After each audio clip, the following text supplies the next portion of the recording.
এদিকে নিউজিল্যান্ডের ভিন্ন কন্ডিশনে কঠিন হবে, তারপর সাম্প্রতিক সাফল্যকে কাজে লাগিয়ে ভালো করার চেষ্টা করবে বাংলাদেশ। নিউজিল্যান্ড সিরিজ নিয়ে মিরপুরের সকালের সংবাদ সম্মেলনে এমনটাই জানালেন টাইগার অধিনায়ক মাশরাফি বিন মুর্তজা।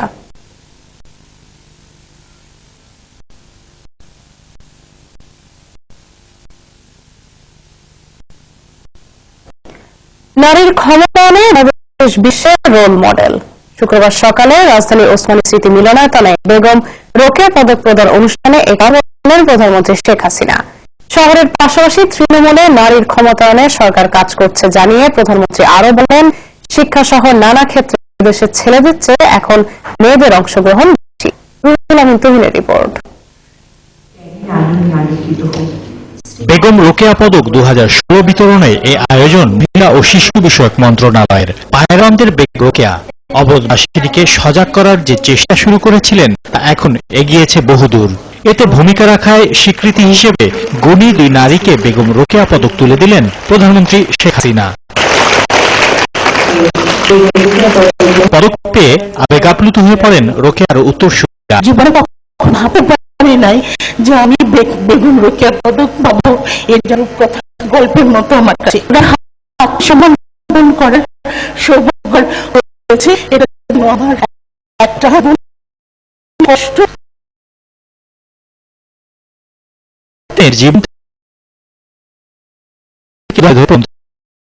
বলেন, নারীদের যা ছিল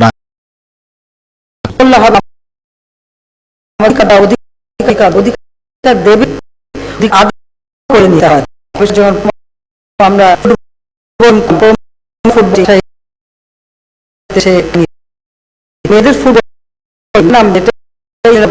অপরাধ ছিল। দেশের প্রতিটি ক্ষেত্রে নারীরা এগিয়ে চলছে জানিয়ে বলেন, নারীর ক্ষমতায়নে বিশ্বে এখন রোল বাংলাদেশ।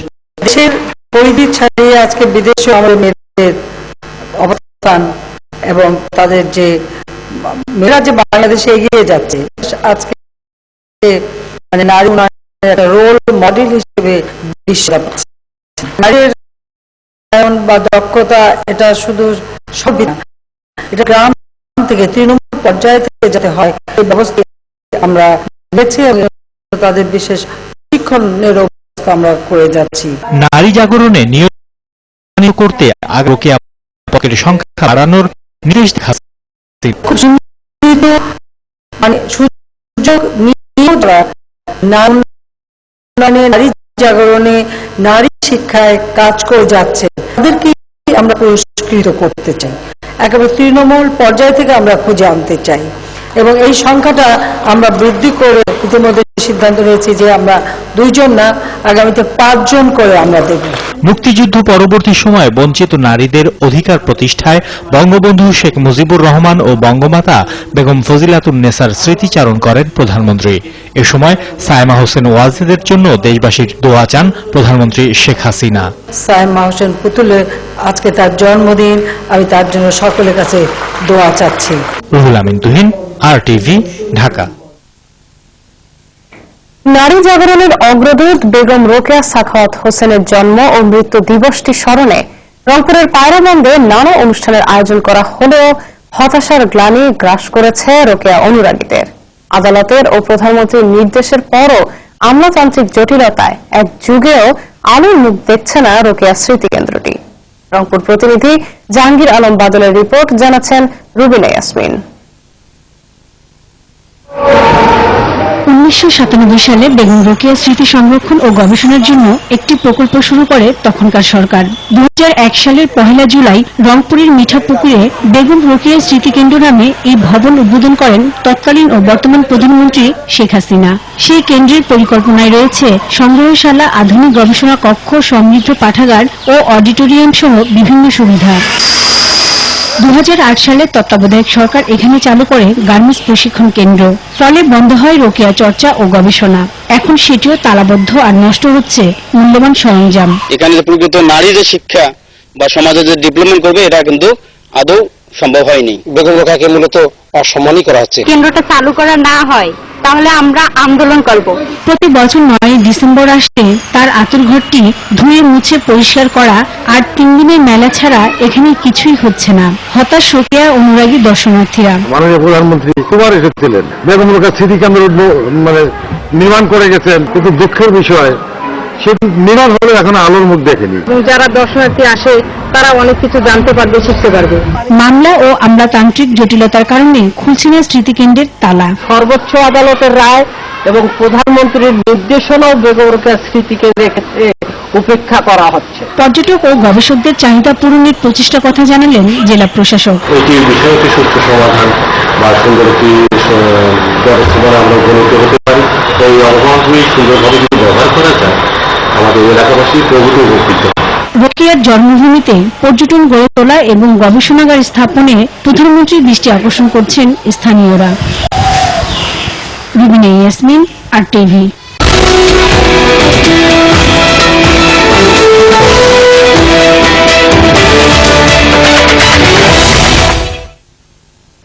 এবার নারায়ণগঞ্জ সিটি নির্বাচন প্রসঙ্গ।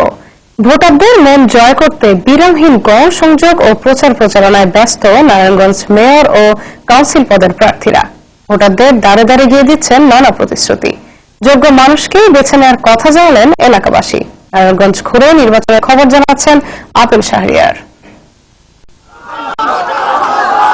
প্রার্থীদের দিনরাত গণসংযোগ আর প্রচার প্রচারণায় জমে উঠেছে নির্বাচনী পরিবেশ। আওয়ামী লীগ মনোনীত মেয়র প্রার্থী সেলিনা হায়াত আইভি 10 নম্বর ওয়ার্ড দিয়ে শুরু করেন এদিনের প্রচার প্রচারণা। ভোটারদের কাছে গিয়ে আবারও নিজেকে বেছে নেয়ার আকুতি জানান তিনি। আমি নারায়ণগঞ্জবাসীর সাথে সর্বক্ষণে ছিলাম, দলমতের ঊর্ধ্বে উঠে নারায়ণগঞ্জবাসীকে সেবা করেছি। আমার সাথেই থাকবে। জেলা আওয়ামী লীগ কার্যালয়ে নির্বাচন বিষয়ে বৈঠক করেন কেন্দ্রীয় আওয়ামী লীগের প্রেসিডিয়াম মেম্বার কাজী জাফরুল্লাহ। এদিকে সংবাদ সম্মেলন করেন সংসদ সদস্য শামীম ওসমান। ওই নৌকার মাঝি শুধু আইভি নয়, ওই নৌকাতে কিন্তু আমরাও নৌকার উপরে আছি। ওই নৌকার বইটা কিন্তু আইবির বড় ভাই শামীম ওসমানের হাতেও আছে। আমরা দ্ব্যর্থহীন কণ্ঠে বলতে চাই, ওই নৌকার শুধু আইভি একলা চালাবে তা না, আওয়ামী লীগের লাখো লাখো নেতা কর্মী যারা আছে, আজকের থেকে ইনশাল্লাহ ওই নৌকাকে যত বড় স্রোত আসুক, যত বড় ঢেউ আসুক, নূহ আলাইহিস ইসলামের সময় যেইভাবে ওই ঢেউর উপরে এই নৌকা পার হয়েছিল, এই নৌকা যেভাবে স্বাধীনতা সংগ্রামে নেতৃত্ব দিয়েছিল, ঠিক একইভাবে দিবে। পিছিয়ে নেই বিএনপি মনোনীত মেয়র প্রার্থী সাখাওয়াত হোসেন। গণসংযোগে বের হয়ে ভোটারদের সন্ত্রাসমুক্ত নগর দেওয়ার প্রতিশ্রুতি দেন। নারায়ণগঞ্জের মানুষ সবার মধ্যে একটা মনোভাব দেখছি যে তারা একটা পরিবর্তন চায়। ধর্ম বর্ণ নির্বিশেষে সবার মধ্যে একটা পরিবর্তনের আভাস পাচ্ছি। কাউন্সিলর প্রার্থীরাও নিজ নিজ এলাকায় নানা সমস্যা সমাধানের আশ্বাস দিয়ে ভোট চাচ্ছেন। তবে নারায়ণগঞ্জবাসী চাইছেন এমন একজন মেয়র যিনি সন্ত্রাসমুক্ত ও নগরের উন্নয়নে কাজ করবেন। সমাজের উন্নয়ন, শহরের উন্নয়ন এবং মাদক এবং সন্ত্রাসবাদ, এই 4টা জিনিসের উপরে যারা নাকি দৃষ্টি আকর্ষণ করবে, মূল্যায়ন করবে, মেহনত করবে এবং তাদের জন্য ভোট দেবে। প্রথম হচ্ছে ব্রিজ, দ্বিতীয় হচ্ছে একটা ভালো হসপিটাল, হ্যাঁ, আর তৃতীয় হচ্ছে আপনার ওই সন্ত্রাস। চাচি এবার তো ভোট দিবেন? আল্লাহ ভরসা দিব নাকি? আর এটার লেগে আমরা পাগল। কার জন্য পাগল আপনারা? এবার প্রথমবারের মতো দলীয় প্রতীকে 22 ডিসেম্বর নারায়ণগঞ্জ সিটি কর্পোরেশন নির্বাচনকে মডেল টেস্ট হিসেবে দেখছে আওয়ামী লীগ ও বিএনপি উভয়ই। Apple Shahriar, RTV, Narayanganj. নির্বাচন কমিশন পুনর্গঠন নিয়ে রাষ্ট্রপতির সঙ্গে রাজনৈতিক দলগুলোর সংলাপকে ইতিবাচক হিসেবে দেখছে আওয়ামী লীগ। সব দলের মতামতের ভিত্তিতেই নতুন নির্বাচন কমিশন গঠন হবে বলে মনে করেন দলটির নেতারা। এদিকে স্থানীয় অন্যান্য নির্বাচনের মতো নারায়ণগঞ্জ সিটি নির্বাচনকেও বিএনপি বিতর্কিত করার ষড়যন্ত্র করছে বলে অভিযোগ তাদের। এরতারামুল হকের রিপোর্ট। বর্তমান নির্বাচন কমিশনের মেয়াদ শেষ হবে আগামী ফেব্রুয়ারিতে।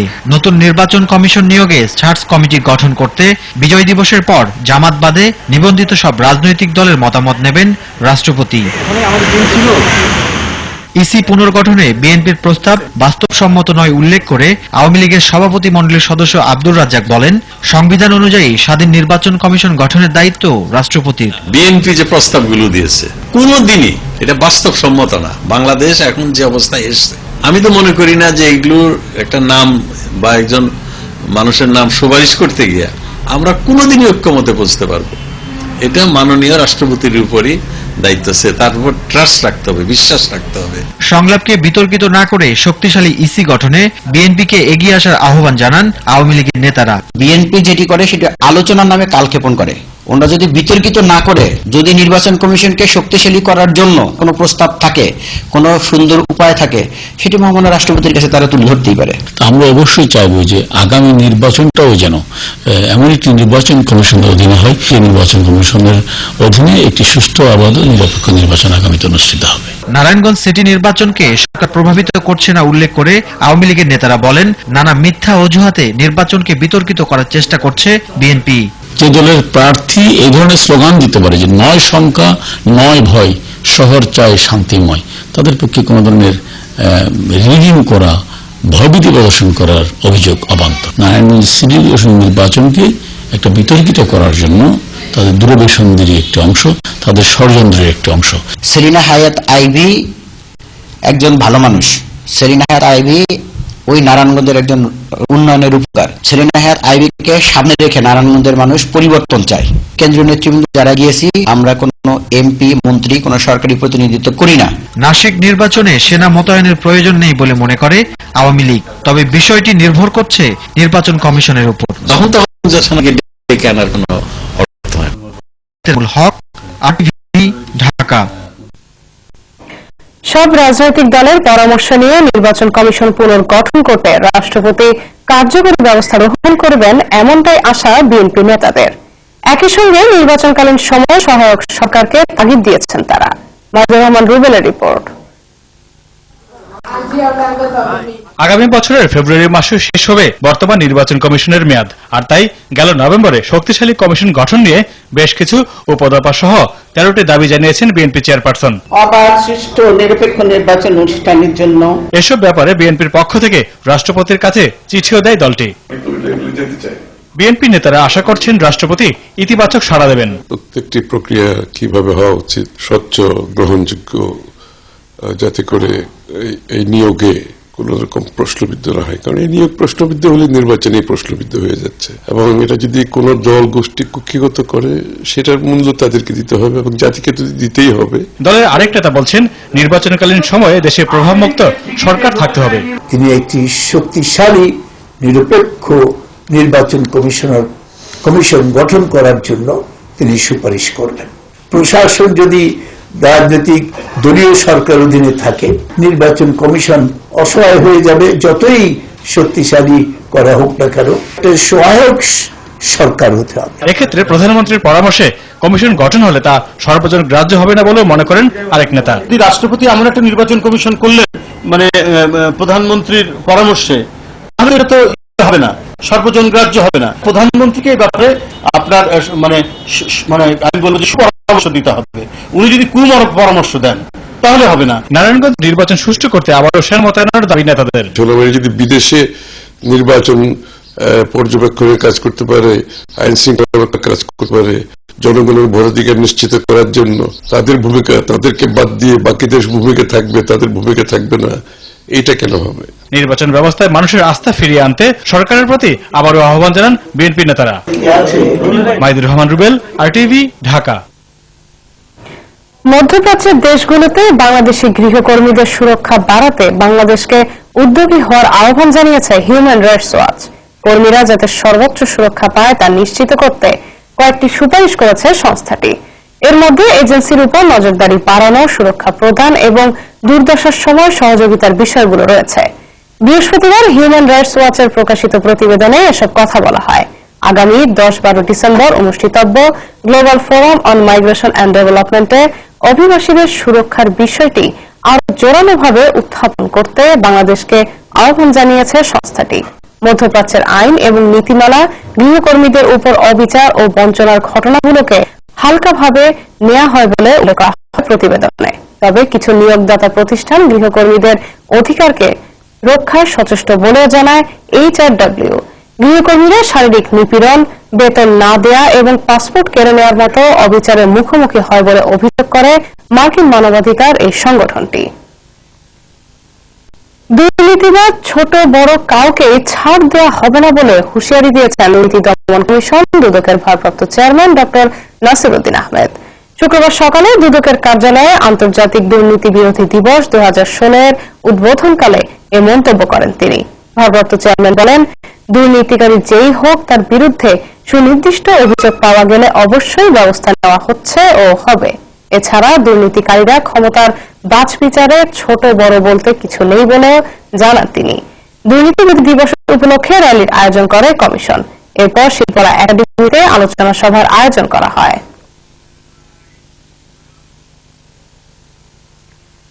এদিকে আন্তর্জাতিক দুর্নীতি বিরোধী দিবস উপলক্ষে দেশের বিভিন্ন স্থানে নানা কর্মসূচি পালিত হয়েছে। দিনাজপুরে মানববন্ধন করেছে স্থানীয় জেলা দুর্নীতি প্রতিরোধ কমিটি। ফরিদপুরে নানা কর্মসূচির মধ্য দিয়ে দিবসটি পালিত হয়েছে। সবাই মিলে গর্ব দেশ, দুর্নীতিমুক্ত বাংলাদেশ এই স্লোগানে ব্রাহ্মণবাড়িয়া সহ আশুগঞ্জে দিবসটি পালন করা হয়। হবিগঞ্জে মানববন্ধন, র্যালি, আলোচনা সভার মধ্য দিয়ে দুর্নীতি বিরোধী দিবস পালিত হয়। জয়পুরহাটে দিবসটি উপলক্ষে মানববন্ধন হয়। এছাড়াও নানা কর্মসূচির মধ্য দিয়ে ঝালকাঠি, নেত্রকোনা, খাগড়াছড়ি সহ দেশের বিভিন্ন স্থানে পালিত হয় আন্তর্জাতিক দুর্নীতি বিরোধী দিবস।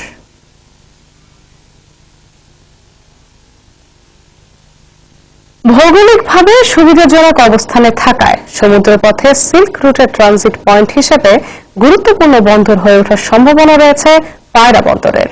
দেশ বিদেশের ব্যবসায়ীদের আকৃষ্ট করতে এরই মধ্যে বন্দরে বিশেষ শুল্ক ছাড় দেওয়ার ঘোষণা দেওয়া হয়েছে। আর বন্দরের মূল অবকাঠামো নির্মাণে সম্প্রতি চীনের দুটি প্রতিষ্ঠানের সঙ্গে সমঝোতা স্মারক সই করেছে বন্দর কর্তৃপক্ষ।